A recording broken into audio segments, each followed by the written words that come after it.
Hello everyone, स्वागत करता हूं आपके अपने यूट्यूब चैनल करंट इन्फो में। आज है 22 जून और 22 जून से रिलेटेड जितने भी इंपॉर्टेंट क्वेश्चन होंगे सारे हम इस वीडियो में डिस्कस करेंगे और उससे रिलेटेड कुछ इंपॉर्टेंट टॉपिक को भी इस वीडियो में कवर करेंगे। तो आइए स्टार्ट करते हैं आज का अपना सेशन करंट इन्फो।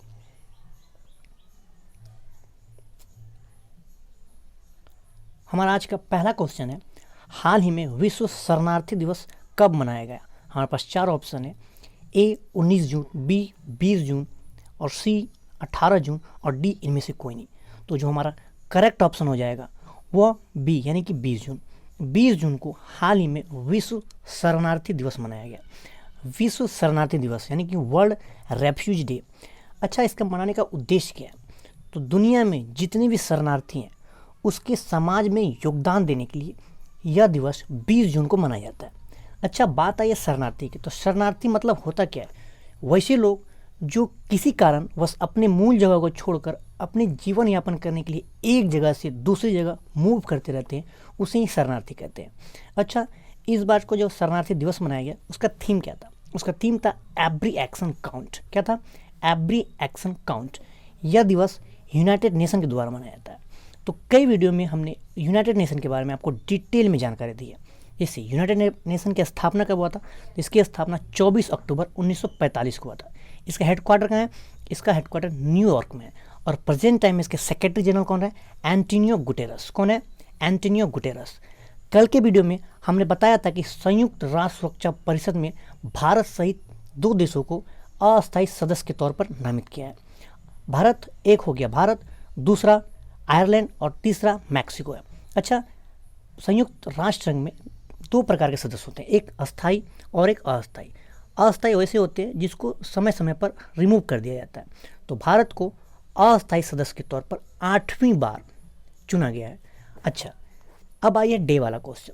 तो इस माह में जितने भी इंपॉर्टेंट डे वाले क्वेश्चन हैं आप मेरे साथ एक बार रिपीट करो। इससे क्या होगा, आपको सारे डे वाले क्वेश्चन आपके होठों में याद रहेंगे। जैसे 1 जून को मनाया गया था विश्व दुग्ध दिवस, 3 जून को विश्व साइकिल दिवस, 5 जून को मोस्ट इम्पॉर्टेंट विश्व पर्यावरण दिवस, 6 जून को विश्व रूसी भाषा दिवस, 7 जून को फूड सेफ्टी डे, 8 जून को विश्व महासागरीय दिवस, 12 जून को world day against child labour, 13 जून को अंतर्राष्ट्रीय रंगहीनता दिवस, 14 जून को विश्व रक्तदाता दिवस, 15 जून को world Elder abuse awareness day और 16 जून को सस्टेनेबल गैस्ट्रोनॉमी डे।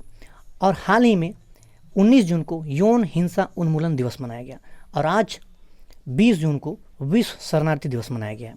तो आपको सारे डे वाले क्वेश्चन, जब भी डे वाला क्वेश्चन आए आपको इसका क्या करना है, एक बार रिवीजन करना है। हम चलते हैं अगले क्वेश्चन की ओर। अगला क्वेश्चन है, हाल ही में NIPEP के अध्यक्ष के रूप में किसे चुना गया है? हमारे पास 4 ऑप्शन है, शशिकांत दास, निर्मला सीतारमण, सी उर्जित पटेल और डी इनमें से कोई नहीं। तो जो हमारा करेक्ट ऑप्शन हो जाएगा सी यानी कि उर्जित पटेल। उर्जित पटेल को हाल ही में NIPEP के अध्यक्ष के रूप में चुना गया। अच्छा, उर्जित पटेल थे कौन? तो ये पूर्व गवर्नर थे। कौन थे? पूर्व गवर्नर। अच्छा, NIPEP का फुल फॉर्म क्या होता है? तो इसका फुल फॉर्म है national institute of public finance and policy. क्या है? National institute of public finance and policy. तो उर्जित पटेल ये पूर्व भारतीय गवर्नर थे, तो आपको इसको याद रखना है। तो चलते हैं अगले क्वेश्चन की ओर। हमारा अगला क्वेश्चन है, हाल ही में PBR विट्ठल का निधन हो गया, वो कौन थे? हमारे पास 4 ऑप्शन है, अर्थशास्त्री, गायक, नेता, इनमें से कोई नहीं। तो जो ये हाल में इनका निधन हो गया, ये कौन थे? हमारा BP पटेल। ये 10वीं वित्तीय आयोग के सदस्य थे और ये अर्थशास्त्री थे। कौन थे? अर्थशास्त्री, यानी कि ऑप्शन ए।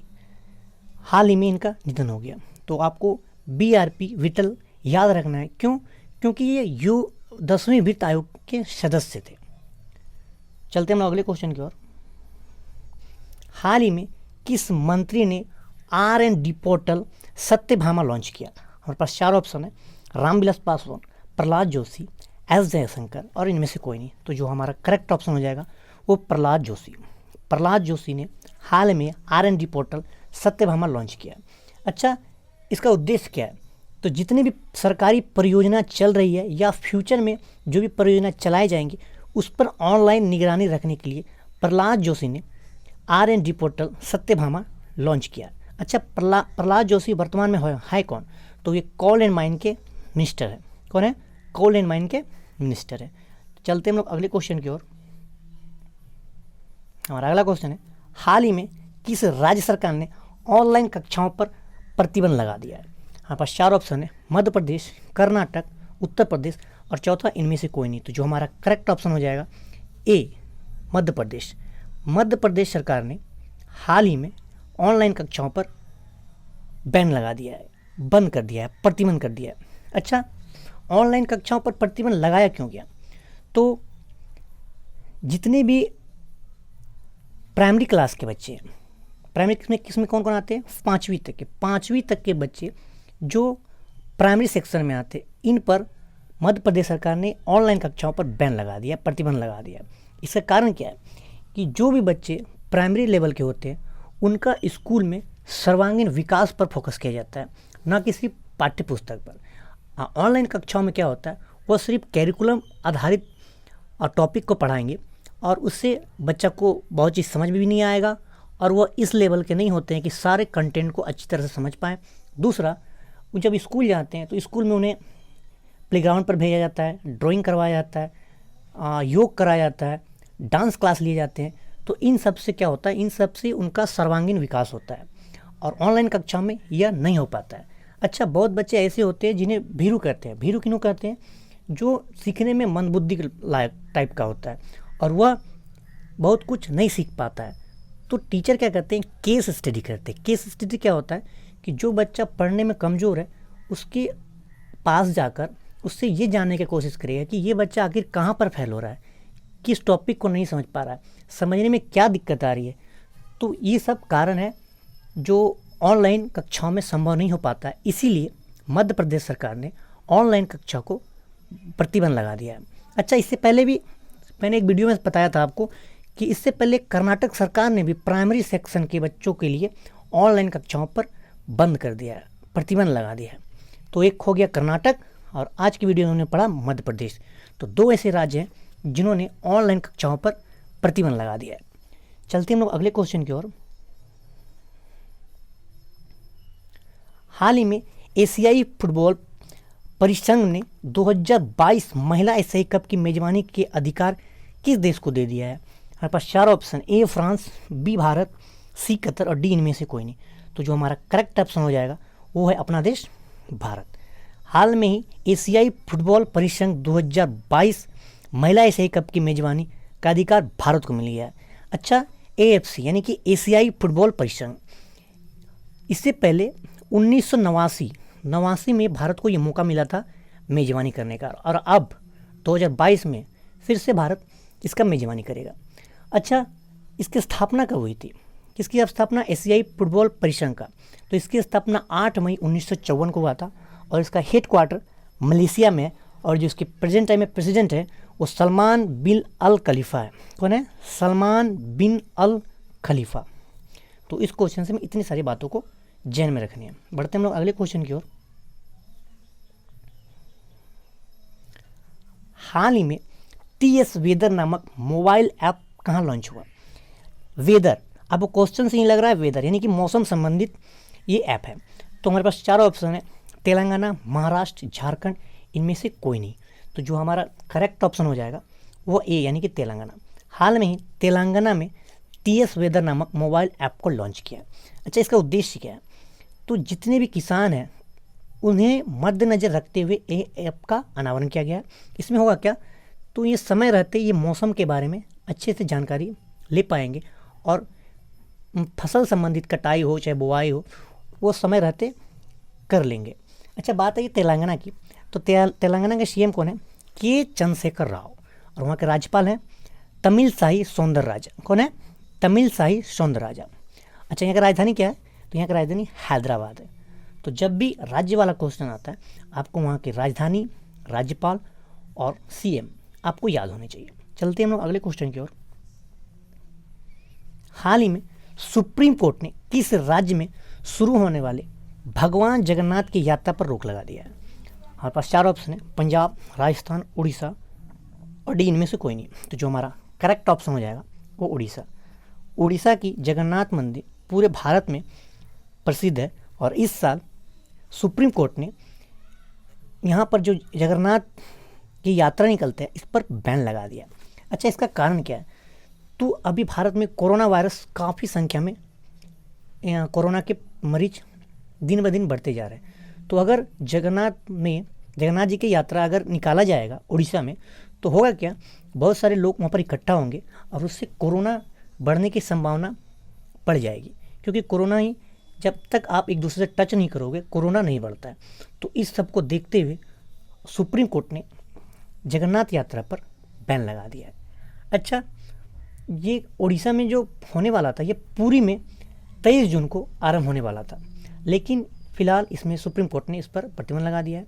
अच्छा, बात आई उड़ीसा की, तो उड़ीसा की राजधानी भुवनेश्वर और वहाँ के जो सीएम है वो है नवीन पटनायक और राज्यपाल है गणेशी लाल। अच्छा, उड़ीसा से हमेशा 2 क्वेश्चन पार्क वाले आते हैं जो बहुत इंपॉर्टेंट है। पार्क उड़ीसा में एक पहला है सिमली पार्क और दूसरा है भितरकनिका नेशनल पार्क। तो इन दोनों पार्क को आपको हमेशा याद रखने। बढ़ते हम लोग अगले क्वेश्चन की ओर। हमारा अगला क्वेश्चन है, हाल ही में कालरा एंड द सन नामक पुस्तक किसने लिखी थी? हमारे पास 4 ऑप्शन है, Kazuo Ishiguro, Chetan Bhagat, Shakira, इनमें से कोई नहीं। तो जो हमारा करेक्ट ऑप्शन हो जाएगा ए, यानी कि काजुओ इशिगुरो। इन्होंने ही कालरा एंड द सन नामक पुस्तक लिखा है। अच्छा, इन्हें जो काजुओ इशिगुरो, इन्हें साहित्य के क्षेत्र में भी नोबेल पुरस्कार मिला है। तो ये फेस काजुओ इशिगुरो बहुत ही इम्पोर्टेंट हो जाता है। अच्छा, जब आया है साहित्य पुरस्कार वाली बात, तो आपको हम बता दें कि दुनिया का सबसे जो प्रसिद्ध पुरस्कार है वो नोबेल है। अगर हम भारत की सापेक्ष में बात करें तो भारत का सबसे बड़ा अवार्ड है भारत रत्न, उसके बाद है पद्म विभूषण, उसके बाद है पद्म भूषण और चौथे नंबर पर है पद्मश्री। तो आपको ये सब भी याद रखने हैं। बढ़ते हम लोग अगले क्वेश्चन की ओर। हाल ही में एडीबी ने वित्तीय वर्ष 2020-21 के लिए भारत की जीडीपी कितनी अनुमानित की है? हमारे पास 4 ऑप्शन है, ए 4%, बी 5%, सी 6% और डी इनमें से कोई नहीं। तो हाल ही में एडीबी ने भारत की 2021 के जीडीपी का जो अनुमान लगाया है वो लगाया है 4%। तो एडीबी यानी कि इसका फुल फॉर्म क्या है? Asian development bank. इसकी स्थापना कब हुई थी? इसकी स्थापना 19 दिसंबर 1966 में हुआ था और इसका हेडक्वार्टर मनीला, फिलीपींस में है। अच्छा, जो इसका प्रेसिडेंट है वो कौन है? तो इसका प्रेसिडेंट है मात्सुगु असाकावा। कौन है? मात्सुगु असाकावा। तो फ्रेंड, आज की वीडियो में हमने 10 इंपॉर्टेंट क्वेश्चन को कवर किया। अगर आपको ये वीडियो हेल्पफुल लगता है, अच्छा लगता है, तो वीडियो को शेयर करें और हमारे चैनल को अगर अभी तक आपने सब्सक्राइब नहीं किया तो चैनल को सब्सक्राइब करें और बगल में बेल आइकन का घंटा होगा उसे भी प्रेस कर दें ताकि जब भी हमारा वीडियो अपलोड हो आपके मोबाइल तक पहुंच जाए। तब तक के लिए घर पर रहें, सुरक्षित रहें। जय हिंद, जय भारत।